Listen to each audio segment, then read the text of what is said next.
how do you really create that team culture so that it's not just some theory or conception in your mind?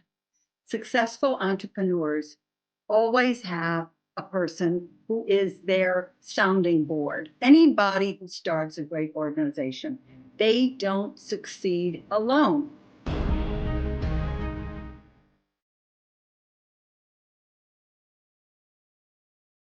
All right, guys, I'm so excited for you to jump into this conversation with Sally. Thank you so much for coming on the show. My pleasure to be here, Candy. It's really a treat. It is for me as well. You have obviously written so many books on a topic that is so important to me. And I think it is really a critical piece of entrepreneurs, regardless of where they want to grow. If they are just starting out in business or they want to really scale and potentially exit or do something large with their organization, I feel that the leadership piece so often is missed. And I think you talk about it so beautifully in your books and all of your work. And as you know, my audience loves the practical strategies. So maybe if we can just take it back a step and say, what is your overall philosophy of how leadership ties into a business? And how can we proactively increase our level of leadership so that we can do bigger things in our lives? Well, leadership is essential to strategy and, coming up with the ideas that are going to make a business great. But it is also essential in terms of talent. Every leader is dependent upon the talent in the organization, no matter what size the company is, no matter how early they are in their life, they are dependent upon the quality of the people who agree to join and give their talents and give their heart and their passion and find a way to grow in the organization. And in my experience, which has been a significant one all over the world for the last 40 years, what I see is that no matter what size of the organization, having a leader who can motivate good people, who can attract them, who can get the best talents from them, who can make them feel a part of. You always know whether you've got an inclusive organization that people feel a part of because you hear how they talk. If they talk about we, you've got it. If they talk about the organization as they, you don't have it. So whatever leaders can do to help their people feel a part of a larger we, that's going to be of benefit to the organization. So that's where a lot of my work has been focused. It's been focused on inclusive leadership and women's leadership and how to really exercise those in the service of great teams, great organizations, and great professional development and growth for us all. I love that. And I think a lot of people, whether it's leadership within their organization, their business, they're wanting to grow, I think they all have great intentions. I think most founders and entrepreneurs have the best intentions. They want to treat their employees well. They want to create a really great environment and team culture. But it's like, how do you do that when you're trying to make sales and learn marketing tactics and run all the other elements in the business? Is there maybe a way that you could help us figure out what exactly would you spend time on in order to develop that leadership? Or how do you really create that team culture so that it's not just some theory or conception in your mind? Exactly. Well, a couple of things I would suggest. Number one, successful founders, successful entrepreneurs always have a person who is their sounding board. You can think of Bill Gates and Steve Ballmer. I mean, anybody who founds a great organization, there's the person who becomes famous, and there's the person who often is under the radar screen. You could see it in Warren Buffett in terms of his investment, and Charlie Munger, who he has as his kind of second person there. Anybody who starts a great organization, they don't succeed alone. Steve Jobs, very high profile. He had the designers who made that product great and made it work. So he had the marketing chops, they had the design chops, and they all had that passion for the product. So that's one of the things that I think that founders often don't recognize is how much from the absolute get-go, from day one, they need another person with them who they have a relationship of great trust and who have complementary skills. Now, if you don't have a partner, you get that through a careful choice of mentors. And I think that's what you want to get as early as possible. You want to find a mentor, somebody who has started a great business or who has grown an established business in a way that really both appeals to you in terms of how he or she did it, but also has some overlaps with what you are trying to achieve and contribute to the world with your product or service. Someone who's got that background, and you want to have that sounding board. Here's something I'm struggling with. Who can help? The who can help question is always the most important. Not how do I figure this out, but who can help me figure this out?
I made a wrong hire. Can you give me your thoughts, your wisdom, your experience? So I think great founders tend to have, even though it's not necessarily obvious, they tend to have a good a good degree of humility because they're willing to ask for help. And they're people who know that they can't do it alone. You said something. I don't think I've ever heard anyone articulate that when you have that resentment feeling, because everyone wants to go on vacation and travel to the south of France. And here you are trying to figure out just how to get this off the ground, how to get sales. It can feel, because I've been doing this since I was 19. So I get, especially when I was younger and did not have a level of leadership, it was like, oh my gosh, are you kidding me? Like I'm working 80, 90 hours and staying a couple extra hours is a big deal. Yeah. But it isn't until you realize that you have to separate that. You have to have your own sounding board, as you put it, even if that is not an employee or that's not a co-founder or it's not a partner, you're saying go and find an advisor or a mentor or a group or somebody else so that you don't feel like you're alone on that resentment island all by yourself. It's essential. It really is, because it's not a personality flaw to get that resentment. You're working so hard. You've got so much responsibility. You've got so much riding on it. You've got money riding on it. You've got your family.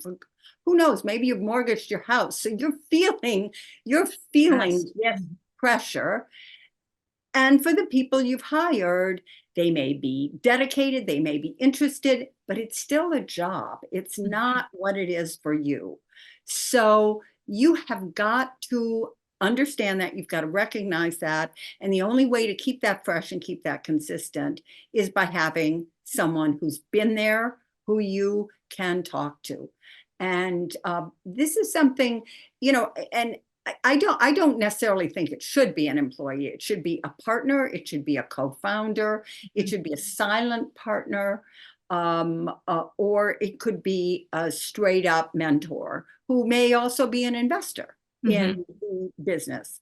But you want someone who really resonates with what you believe your leadership style is at its best, and can help you keep inspiring your people when things get bumpy and rough and there are issues, and you're expecting more from them than they may be ready to give. You've got everything at stake. They don't. It's a Yeah. job. Right. Absolutely. Otherwise, if they wanted all of that at stake, they would go start their own company and do their own thing. You know, I always say you can't expect people to have the same level of commitment as you, because if they had that level of commitment, they'd go do their own thing. But one of the things that's interesting, I think, has evolved in obviously the last 4 years because of the pandemic. You've been doing this 40 years. So have you seen anything with the different types of leadership skills when you're having to lead a remote team as opposed to a physical location? I have done both. And I personally, maybe it's just my experience for 25 years, was physical locations, everyone in the same building. You can have a lot of connection with people. I feel like remote, when we're behind screens, and I could be completely wrong about this, I feel like it's more difficult to create that culture because you're not physically with people. Have you seen any differences? And if somebody is leading a remote organization as opposed to in person, are there things that they can do differently? I think it's much harder to lead in a remote environment. It's harder to make people feel a part of. It's harder for people to feel that they have permission to share or pursue ideas that may be, in fact, very, very helpful to you, because they don't really know you and they don't know the people they work with. So I think it's much more difficult. Two things. It's far more difficult also if you're a fairly new organization. So you have not lived in the non-virtual world. You have not lived in the world where people are actually together in real buildings and running into each other and forming relationships and going out for a drink after work. If your business started in the virtual world, then that's harder because the people don't have the established relationships. And it's very difficult to get people to establish these relationships. But it's essential to do everything you can. And this often involves being much more proactive about picking up the phone, texting people, sending emails that are relationship building. And so it can feel like kind of a waste of time. Wait a minute, I'm trying to get this thing off the ground and I'm emailing people to ask their opinion about this, that, or the other, or see how they're doing. Yes, you need to do that. You need to do that so you build those strong relationships. You need to do it in a way that helps people feel good about what they do. Wow, I'm so glad you were in that meeting. What you said, that was an idea I had not previously thought of. And I think that's going to be very useful for us in the future going forward. So I'm going to be calling on you for some more ideas like that. And I'm going to be letting people know how impressive it was, your contribution, and how helpful it can be to the organization and to them as well. So thank you. Thank you for doing that. And I will be keeping you in the loop. And then do it. So in ways that are complementary, ways that make people feel good, ways that make people feel positive. You've also, by the same token, got to be more careful about getting in touch with someone to chew them out, even when there was a mistake, because if you don't have the other aspects of the relationship kind of in place and put together, you just they're going to lose heart, they're going to lose incentive, and they're going to feel like, okay, the only time we have a relationship is when this person's calling to complain about something I did. No, thank you.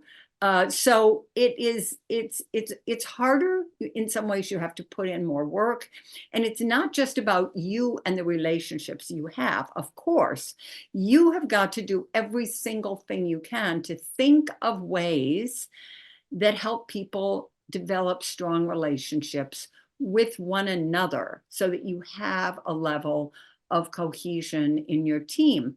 Again, tougher for an organization starting out. You work for an established organization, they have retreats, they have regular dinners, they have, get together on Thursday night, they have, sack races, whatever they have these things and they do them, and they have people in the company whose job is to keep that part of stuff running.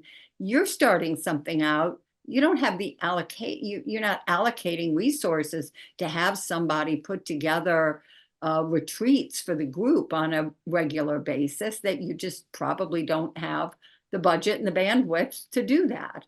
So you still have to think about, how can I create situations where these people get to know one another, opportunities, and putting together. It's kind of like, to me, it always seems people who do this effectively sort of also use the Zoom model of, let's have breakouts.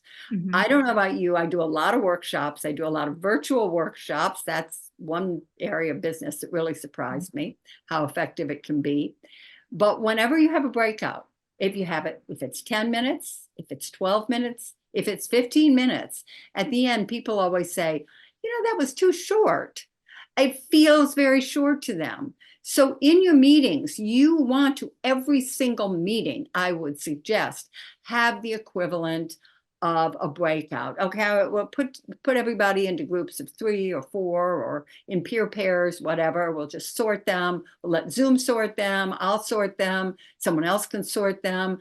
But I want you to discuss what we've talked about here, come up with any thoughts, any ideas.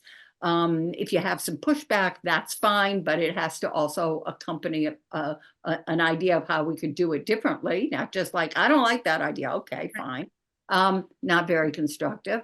And, learn from one another. And doing that, making that a regular part. I'm always surprised that people don't do that more in internal meetings. They don't use the breakout function and use it regularly.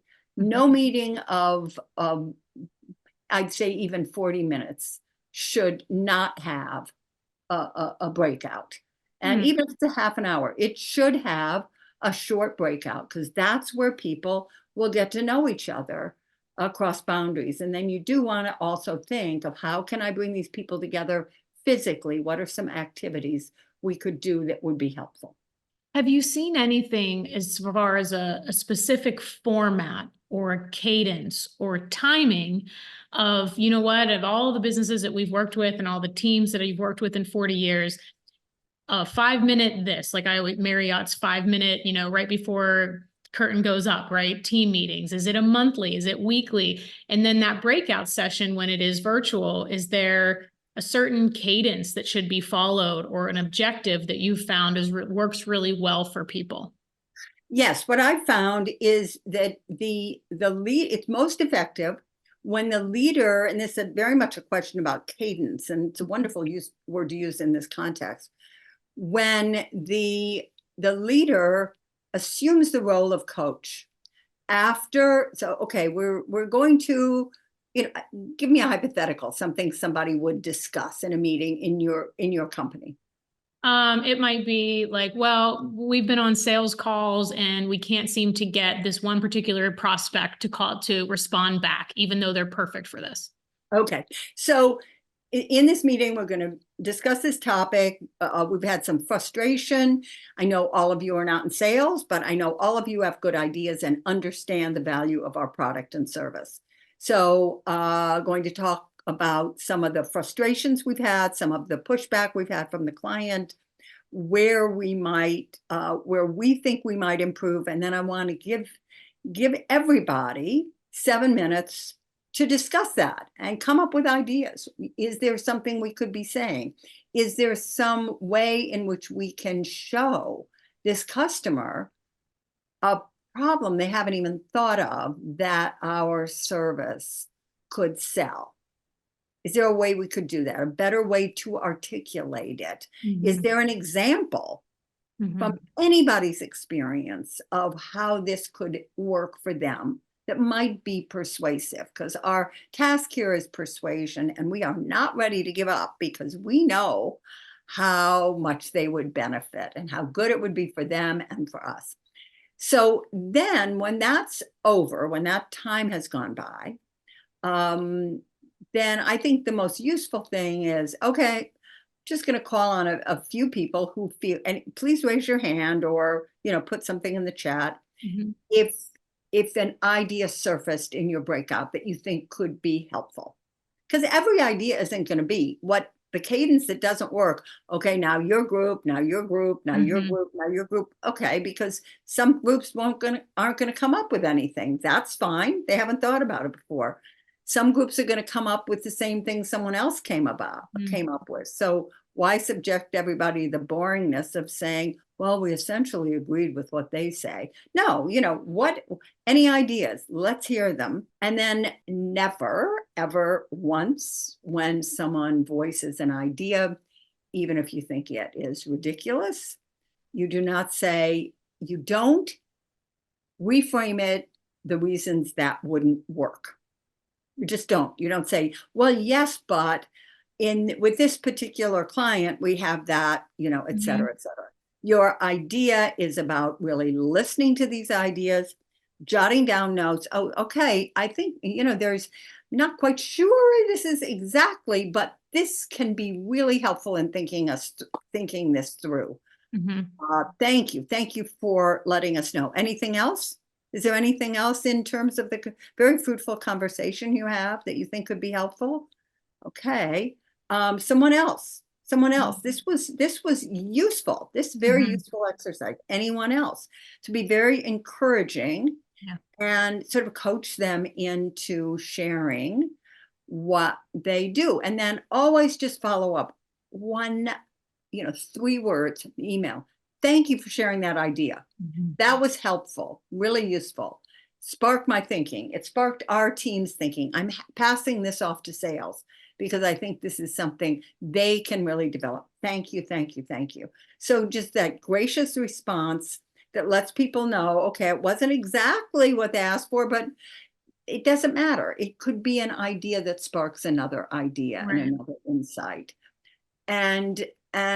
But the other aspect of that is just, you've had such a fruitful conversation. I really want to encourage the people in this group, because you seem to see something that we've been missing, to have a 15-minute Zoom meeting together at some point in the next week to see if you can further, take this idea a little bit further. That would be really, really helpful. So, what you're doing is you're trying to get ideas, but you're also using every single opportunity you have as a chance to give them a format, a forum, a platform for getting to know one another better and encouraging them to talk about how you can make your business better.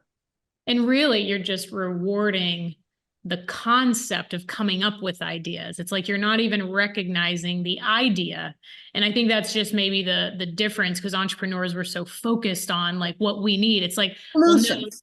Right. Yeah. If you just reward the effort, and then that'll encourage more effort and you may get a better idea. If not, you've actually just empowered the team, which is still a net win at the end of the day. Candy, that's so correct. And one thing that's also important is you don't want to limit it to the people you think, because of their position, their background, whatever, will be the ones who come up with solutions. Solutions will come, but you need to create the soil that solutions can develop in. And you want to ask for ideas broadly. One thing I'm always mindful is in the early days when Nickelodeon was starting, this is, 25 years ago, I guess, 30, when Nickelodeon was starting, their absolute most successful show, the idea was proposed by the receptionist. The idea was proposed by the receptionist as a result of a conversation she'd had with her 5-year-old nephew. And Jerry Leyburn, who was the CEO of Nickelodeon and one of the founding investors, said, what a great idea. I'm going to put you in, what we used to call a skunk works. That means just a little team that develops something on the side. I'm going to take, 6 hours away from your job every week, or 8, who knows what it was, so that you don't have to do that. And you can devote the time in this little skunk works, this effort that's going to work on this idea, and see what the show would look like. I think it's a really interesting idea. In other words, it was a receptionist. She was on the development team. It wasn't like, oh, well, you're a receptionist, we need people who are show developers and showrunners and blah, blah. No, it's a startup. You need all hands on deck. Yeah. And this woman who was a receptionist ended up becoming quite a successful producer of children's television. So really just cast your net broadly.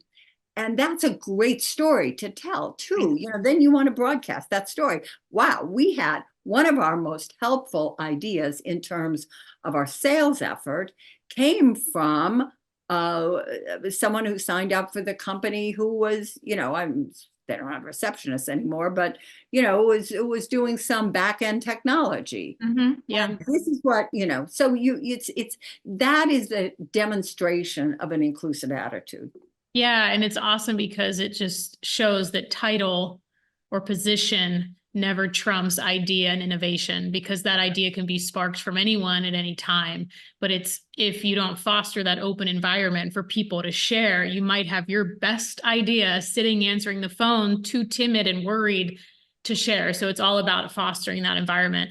What a great story. I did not know that. It's an incredible story. I want to shift just for a moment because you do a ton of work with women in leadership. And I know probably half of our audience are women. And if not, maybe they are men that are married or have daughters. And so I think it's a great conversation to have. And just to kind of talk a little bit about the differences, and if you have felt that women in high-level executive leadership roles, high-level entrepreneurs, leading companies, have had to do anything a little different in order to develop their leadership as opposed to maybe even 40 years ago when you first started. Yes, definitely. I think there are certain things that can be where there's a little bit more of I don't even want to say more of a learning curve, but there's less support. Mm-hmm. So this has a couple effects. One thing is the less support we have, the more likely we are to become stressed. Mm-hmm. That's just how it is. One thing that having a lot of support means is that you don't have to get so stressed. Is that universal or is that women only? Oh, I think that's true. Universal. I think that people become stressed and they exhibit stress in different ways. Mm-hmm. Men can exhibit stress by being very angry. Women can exhibit stress by becoming very reluctant to do anything, by being paralyzed, or by, nitpicking at mm-hmm. all the little details. We've seen that. We've done it. So that there is that factor. I think that to some degree, women can manifest stress differently, but it can be more inherently stressful for women to get started because they have less support, because they often have less access to really powerful mentors who can give them the kind of guidance, advice, sounding board, ideas. Oh, well, I tried that, and here's why that didn't work, that kind of thing. That can be tougher to get. It's not always tougher to get.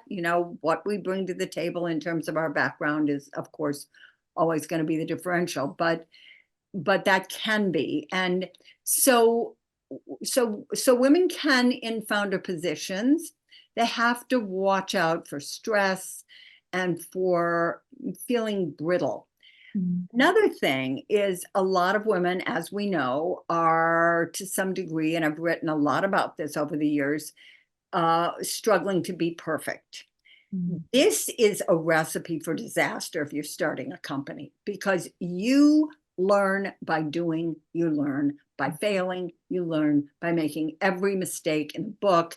If you talk to anybody who started a successful company, they will entertain you for hours with all the stupid things they did at the beginning and what the consequences were of that and how it was almost a disaster. You always hear that. Now, if you're somebody who puts a certain perfectionism on yourself, then you don't have that freedom for the learning. And you are spending a lot of time feeling bad or inadequate or less than or upset or angry or imposterish because you're falling short of being the perfect entrepreneur, the perfect business owner, the perfect leader, the perfect, mother or member of your community, whatever else you have going on in your life. So this is a stress that I don't find men put on themselves so much. That idea of, well, I should be perfect, or I should know how to do this before I even do it.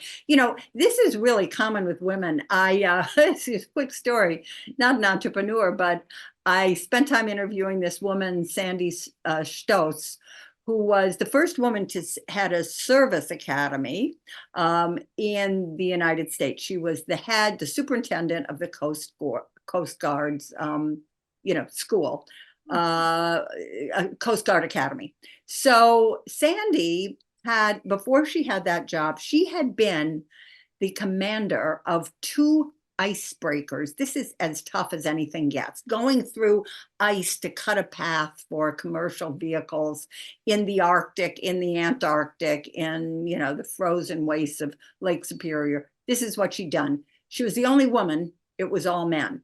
She gets to DC. She then has an assignment. She's rotated to DC, and she's in a job of support staff to senior Coast Guard.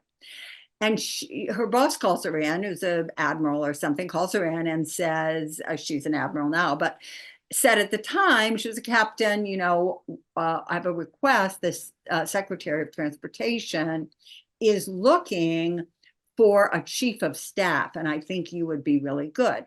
So Sandy, who is so accomplished, and at this point in her early mid-40s, says, I don't think I'm ready for a job like that. That's a job with a lot of responsibility. And I also just got here, so I've got a big learning curve on the job I have. So I think that's not going to work for me.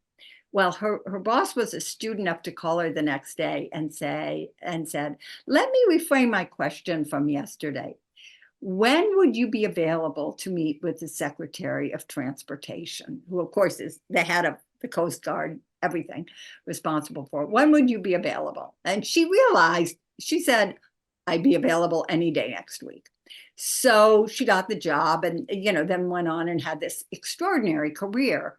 But I tell this story because this demonstrates this fundamental feeling of not being ready, that women who are, you look at them and they look so ready that they often feel, I'm not yet qualified for that. And that plays out in the entrepreneurial space by holding back on pursuing certain opportunities. Oh, we're not ready for that. We're not at the level of growth where we could pursue a client at that level. We don't have sufficient staffing to try to put our hat in the ring for that contract. We're not there yet. That's kind of how it plays out. With women in organizations, it's, I'm not there yet. I'm not ready for that job. No, thank you. I'm not ready for this promotion. And smart bosses say, yes, you are. And you've got to put your hat in the ring. But with entrepreneurs, there's nobody to say, of course you're ready. You don't know what the other companies that are competing for this contract. You don't know what's happening internally with them. You don't know what resources they have. You don't know how well their products would actually be adapted for this client or this customer. You don't know that. So you want to seize opportunities that are somewhat higher than you think you are ready for. And I don't see male entrepreneurs necessarily having that problem. Of course, we're ready. Oh, we'll kick their butts. We'll do this. We'll get in there. They won't know what hit them. Even if it's not true, that's sort of where they're coming from often. And as a result, sometimes it works. Sometimes it doesn't, but sometimes it does. So this is, I think, one of the stumbling blocks that I see for female entrepreneurs. That's a little bit of lack of confidence, that feeling that you've got to be completely ready in order to be ready, in order to say yes to an opportunity, and the tendency to worry, is my staff up to it? Is this putting too much on them? Will I need to hire more people? If I need to hire more people, will I, going, so, so I think those are things that it's really helpful for female entrepreneurs to look out for. How do you deal with it? First of all, you join. There are many regional associations for women entrepreneurs. You want to take the time to get to know other women in your position. How do you deal with this? Have you felt you weren't ready for a contract? How did you handle that? How did you handle your own self-doubts?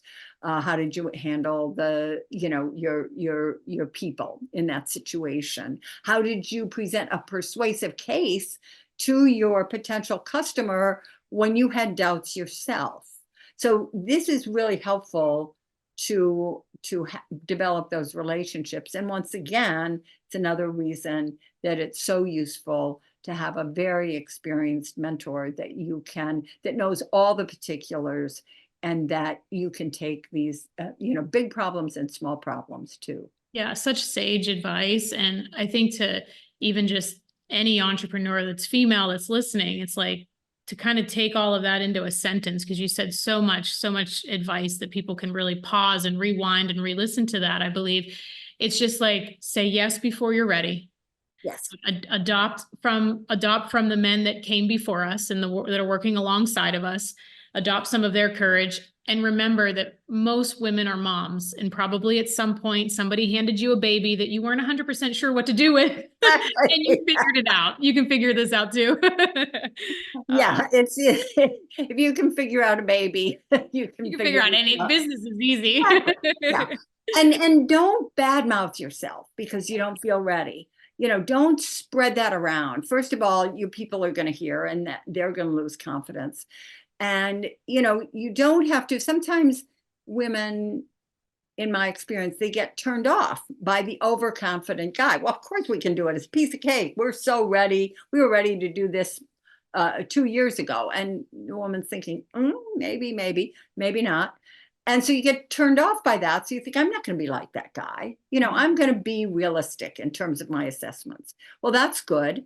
But you don't want to react to that kind of overconfidence by holding back too much, or you're not going to fulfill your potential really, because you're going to get yourself a bit stuck.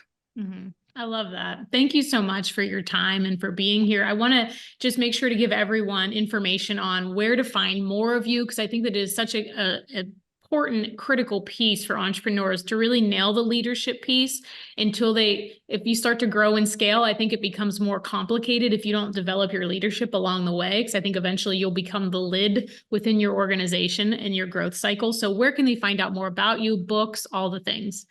Sure. Well, the best place to start is my website, Sally Helgesen, and I've got access to books, articles. I have a weekly newsletter on Substack, All Rise, and of course, the most recent books I've done, all the books I've done have to do with inclusive leadership or women's leadership. And the most recent books I did were How Women Rise and Rising Together. So there's a big theme here of rising that can apply, to individuals. It can apply to companies. It can apply to the nature of the economy we're all part of. So there are a lot of resources there, and there's also a contact button to reach me directly by email, which I always respond to. So wonderful to have this opportunity to talk through these themes. It's thinking about leadership and entrepreneurs, just massively important topic. Yes, I agree. So thank you for all the work that you're doing in the world. We'll link all the information in the show notes and on YouTube. And I just want to appreciate your time and everything that you're doing to not just help women, but to really empower the next generation of leaders. Thank you, Candy. It's been great.